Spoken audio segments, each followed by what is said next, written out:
February 2013, guests at a Los Angeles hotel began to complain. The water from their taps was dark, foul-smelling, and tasted strange. When maintenance staff climbed to the roof to investigate, they made a shocking discovery: the lifeless body of 21-year-old student Elisa Lam, floating inside a water tank. But how did she end up there?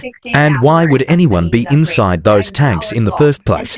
That's where this chilling story begins. Who was Elisa Lam? She was a 21-year-old student from Vancouver, Canada, intelligent, adventurous, and open about her struggles with bipolar disorder and depression. Why was she in Los Angeles? She had planned a solo trip across California, updating her family daily. For Elisa, this was an adventure, a break from her routine life. Why did she choose the Cecil Hotel? Because it was cheap.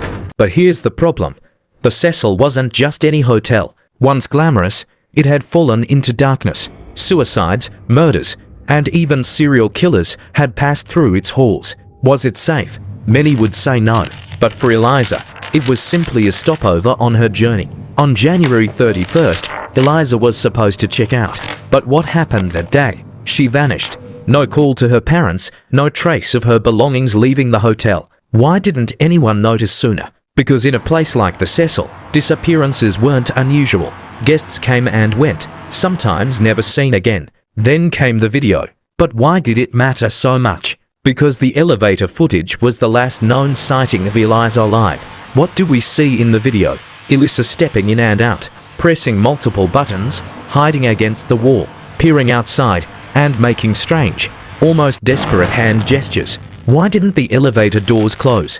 No one knows. Some believe it was a glitch. Others think someone outside the camera's view kept it from closing. So what was she doing? Theories exploded. Some said she was hiding from a pursuer. Others claimed she was hallucinating. And some even whispered about supernatural forces. Did police search the hotel properly? Yes, with dogs, officers, and even helicopters. But despite all this, they found nothing. Why didn't they check the rooftop tanks?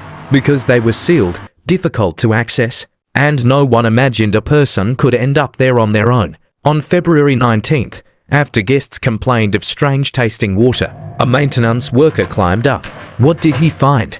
The unthinkable: Elisa's body floating in one of the four giant water tanks. How could this happen? That's the question investigators, internet detectives, and millions of people around the world still argue about today. So what really happened to Elisa Lam? Was it an accident, a crime, or something even darker? Theories began pointing to one man, someone the internet quickly branded as the prime suspect. But was he truly guilty? Or was the world blaming an innocent man? To uncover the truth, you'll need to see part 2, and to make sure you don't miss it, subscribe now and turn on your notifications. That way, you'll know the moment part 2 is uploaded.